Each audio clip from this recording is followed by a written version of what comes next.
بسم اللہ الرحمن الرحیم۔ جمعہ کا دن ہے آج۔ عنوان ہے ہمارا قرآن کریم سے ہماری مناسبت کیسے پیدا ہو۔ جیسے دیکھیں بڑی تیزی کے ساتھ ماحول بدل رہا ہے، ہم دیکھتے ہیں کچھ عرصہ پہلے جا کے ہم دیکھتے ہیں اور کچھ عرصے کے بعد قرآن کریم کی تلاوت کا اہتمام ختم ہو گیا، کم ہو گیا۔ بہت یعنی نہ ہونے پہلے ایک ماحول ہوتا تھا، لوگ پڑھتے تھے، یہ ختم۔ پھر دوسری بات یہ قرآن کریم کی تعلیم کی اہمیت بھی کم پڑ گئی ہے۔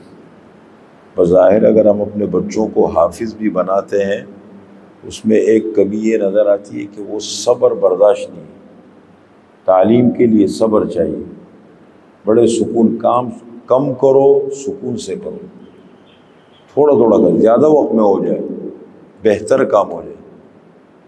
اب آج کل ہر چیز میں اتنی تیزی آ گئی، حالانکہ قرآن نے ہمیں تعلیم دی ہے، پھر اللہ کے نبی نے ہمیں تعلیم دی ہے کہ خلق الانسان من عجل، انسان کے مزاج میں جلد بازی ہے، اختیاری صفت ہے، یعنی اس کو ختم کیا جا سکتا ہے۔ جلد بازی اللہ کو پسند نہیں ہے، کسی بھی کام کے اندر جلد بازی کرنا یہ اللہ کو پسند نہیں ہے۔ سکون اطمینان سے کرو۔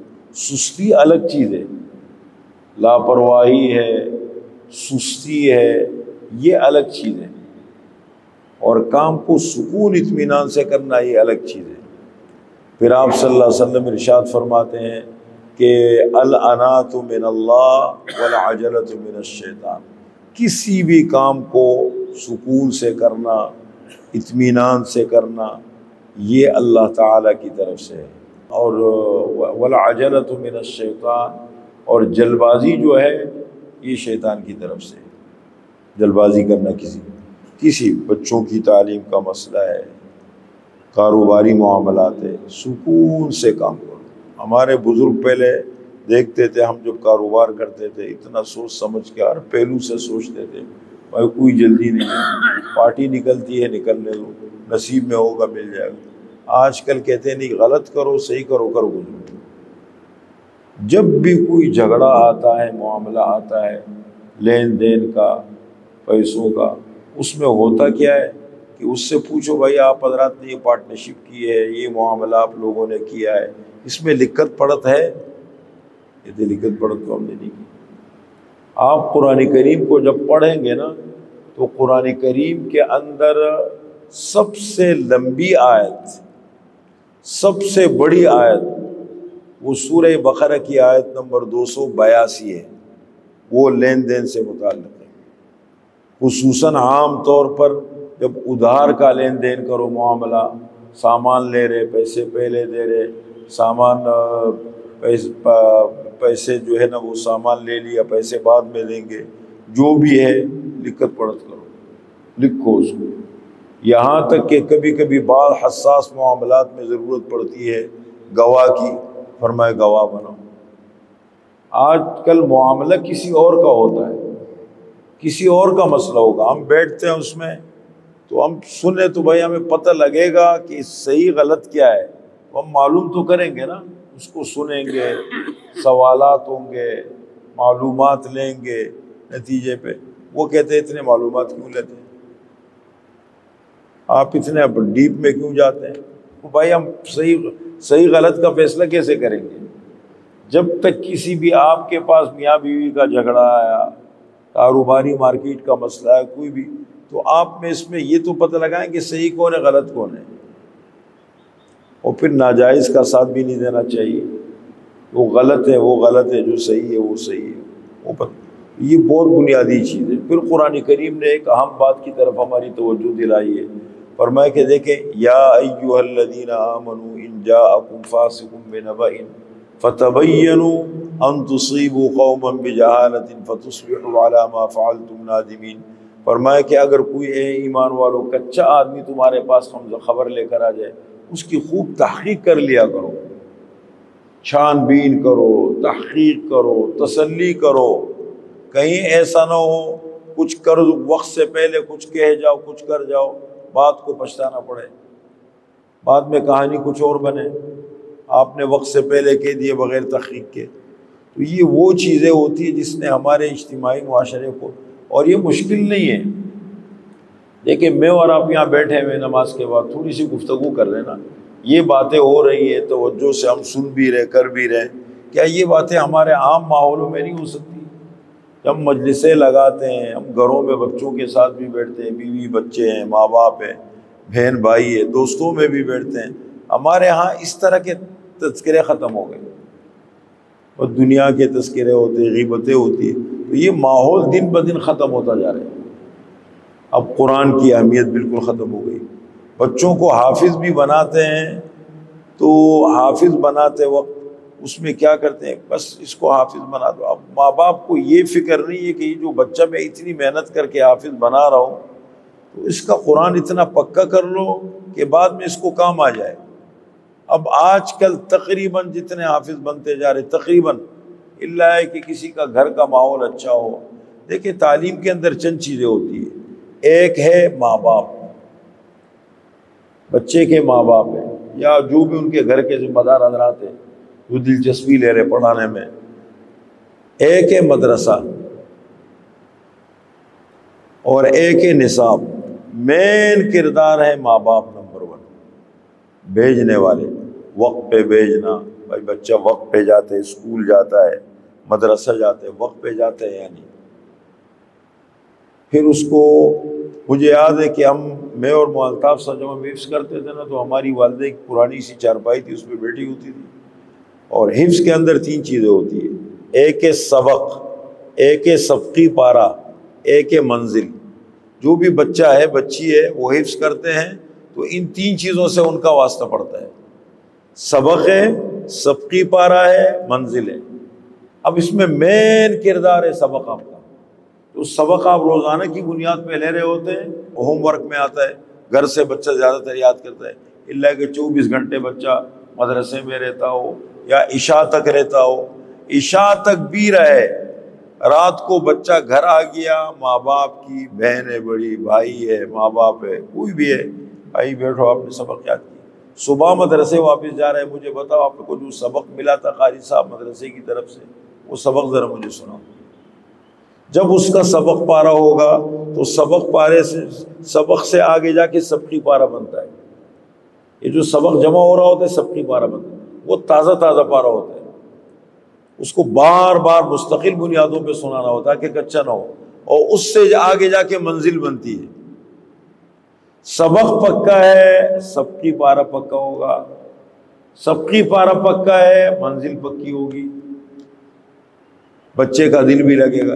جب بچے کا سبق پکا ہوگا وہ مدرسے میں جانے سے ہچکچائے گا نہیں، دل لگے گا۔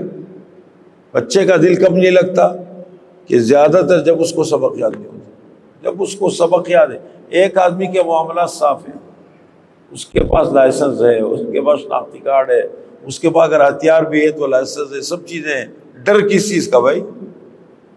وہ ماحول میں نکلے گا بے دھڑک نکلے گا۔ اور جو آدمی کام چور ہوگا ماحول، اور ظاہر بات ہے بیچارہ گھبرائے گا، یہ نہ ہو جائے، یہ نہ ہو جائے، یہ نہ ہو جائے، یہ چیزیں ہوتی ہیں۔ اس میں مین کردار کیا ہے؟ صبر ختم ہو گیا۔ ہر چیز میں ہم سکون سے کام کرنے والے نہیں، انجام پہ نظر نہیں رکھتے۔ ہم کبھی کوئی کام شروع کرتے، میرے ساتھی ٹیم میرے ساتھ ہوتی ہے تو میں وہ کام سے زیادہ ساتھیوں کو دیکھ رہا ہوتا ہوں کہ یہ میرے ساتھی کتنی خلا بھیجا کھاتے ہیں، ادھر بڑے جذبات کے ساتھ نکل گئے۔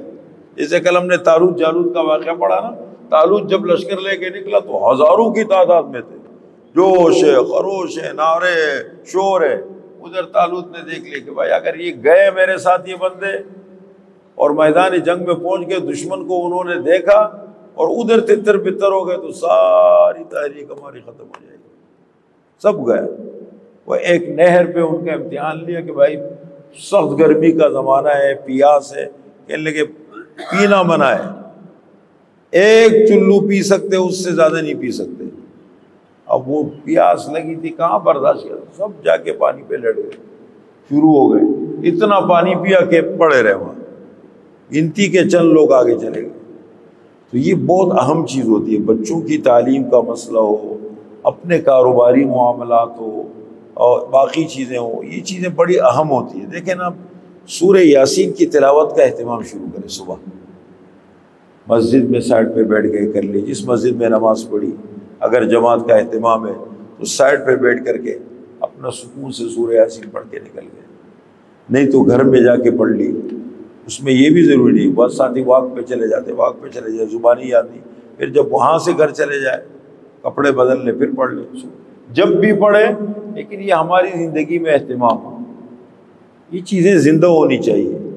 اسی طریقے سے سورہ کہف ہے، ابھی میں نماز کے لیے نکلا تو مجھ سے تھوڑی سی غلط فہمی ہو گئی، میں سمجھا ٹائم ہونے والا ہے تو میں نکلا اس پہ 47 پہ نکلا، غلطی سے 3 منٹ پہلے میں نکلتا ہوں نا، میں 47 پہ نکلا، میں نیچے نکلا تو مسجد میں 2-3 آدمی بیٹھے، ابھی کافی ٹائم ہے، 4 آدمی ہیں، تو میں جلدی چھت پہ جا کے اپنی سورہ یاسین پڑھ لی، مجھے آسانی ہو جاتی ہے، زبانی یاد ہے، زبانی نے بھی ہو، دیکھو قرآن کو ہاتھ میں لے کے پڑھنے کا ثواب زیادہ ہے، یہ فقہا نے مسئلہ لکھا ہے، حافظ بھی ہو نا، زبانی پڑھ لیتے ہیں مقصد تو پورا ہو جاتا ہے، لیکن قرآن کو ہاتھ میں جب ہم لیتے ہیں اور جب اس کی تلاوت کرتے ہیں اس کا ثواب زیادہ ہوتا ہے۔ اگر دیکھ کے پڑھے، زبانی پڑھے، دیکھنے کا ثواب اس لیے کہ اس میں کسی قسم کا خوف بھی نہیں ہوتا، مشقت تکلیف بھی زیادہ ہے، تو اس بات کا اہتمام ساتھی شروع کرے، یہ کرنا ہے ہمیں۔ اسی طریقے سے جمعے کا دن سورہ کہف کی تلاوت کا اہتمام تو آج کل کے دور میں زندگی کا لازمی حصہ بنا رہے ہیں۔ جنہوں نے قرآن کریم پڑھا ہے، پڑھ سکتے ہیں، وہ تلاوت کر لیا کریں، کوئی مسئلہ نہیں، تھوڑا سا ابھی پڑھ لیا، تھوڑا سا دوپہر میں پڑھ لیا، تھوڑا سا عصر کے بعد پڑھ لیا، مغرب سے پہلے تک پڑھ لیں، تھوڑا تھوڑا کر کے پڑھ سکتے ہیں، پورا ایک ساتھ پڑھ لیں، کتنا ٹائم لگتا ہے؟ ٹائم بھی نہیں لگتا، اتنا ٹائم نہیں لگتا، وہ ہمارا مزاج بن گیا، اس چیز سے مناسبت نہیں ہوتی، آپ جا کے کسی مجلس میں دوست کے ساتھ بیٹھے، کتنا ٹائم گزر جاتا ہے، اس میں ہمارا دل نہیں اگتا تھا، ایسے ٹائم گزر جاتے پتہ بھی نہیں لگتا۔ اسی طریقے سے ہوٹل پہ کہیں جا کے کتنا ٹائم تیزی سے گزر جاتا ہے، اور یہ چونکہ ہمارے اوپر بھاری اس لیے پڑتا ہے کہ ہم نے اپنے آپ کو دور کر دیا، اجنبی ہو گئے، مناسبت ختم ہو گئی، وہ ہمیں بھاری لگتا ہے۔ اس دن میری طبیعت خراب تھی تو حدیث میں آتا ہے، میں جب طبیعت تھوڑی سی گڑبڑ ہوتی نا، کہتے سورہ بقرہ پڑھا کرو، حضور صلی اللہ علیہ وسلم فرماتے ہیں اقرأوا سورۃ البقرہ، سورہ بقرہ کو پڑھا کرو، فإن أخذها برکۃ، اس کا پڑھنا باعث برکت ہے، وترکها حسرۃ، اس کا چھوڑنا بدنصیبی ہے، ولا يستطيعها البطلہ، جو لوگ سورہ بقرہ پڑھنے کا اہتمام رکھتے ہیں ان پر حاسدین ہیں، حسد کرنے والے ہیں، مخالفین ہیں، جادوگر ہے، جو بھی لوگ، وہ اثر انداز نہیں ہو سکتے کبھی، اللہ مدد فرماتے ہیں۔ میری طبیعت بہت باری باری ہو رہی تھی کچھ دن سے، بیچ میں طبیعت بھی خراب ہو گئی، تو میں وہاں مصلی پہ بیٹھ گیا، سورہ بقرہ شروع کر دی، سورہ بقرہ میں نے پڑھ لی، 40 منٹ لگے ہوں گے، ظاہر بات ہے کافی بڑی سورت۔ جیسے میں نے وہاں پر پہنچا، ربنا ولا تحمل علینا اصرا کما حملته علی الذین من قبلنا ربنا ولا تحملنا ما لا طاقت لنا به واعف عنا واغفر لنا وارحمنا انت، ایک آگ نکلی، بالکل ایسے مجھے لگا کہ میرے جسم کے اندر سے ایک آگ نکلی چلی گئی، اور ایسا جسم میرا ہلکا ہو گیا، بالکل ٹھنڈا ہو گیا، ایسا باری باری ہو رہا تھا، عجیب سی بالکل کیفیت بدل گئی۔ تو ان چیزوں کی برکات ہے، دیکھو ایسے نہیں بتایا، یہ اللہ اور اللہ کے رسول کی باتیں، اور ہمارا معاشرہ، دیکھو مسلمانوں کی زندگی میں یہ چیزیں نہ ہو تو پھر تو وہ دشمن کے مقابلے میں، یعنی شیطان کے مقابلے میں، جو معاشرے کے اندر برائیاں ہیں اس کے مقابلے میں، نفس کے مقابلے میں ایسا ہے جیسے ایک فوجی محاذ میں کھڑا ہو، اس بیچارے کے پاس ہتھیار ہی نہیں ہے، کھڑا ہے بیچارے کے پاس سامان نہیں ہے جنگ کرنے کے لیے۔ تو ان چیزوں کا مناسبت بہت ضروری ہے، تھوڑی تھوڑی مناسبت ہو، تھوڑا سا قرآن کا اہتمام اپنی اگر ایک پاؤ بھی ہم پڑھنے کمزور ترین ہے، دیکھو جب وہ پڑھے گا تو آہستہ آہستہ اس کی عادت بنے گی۔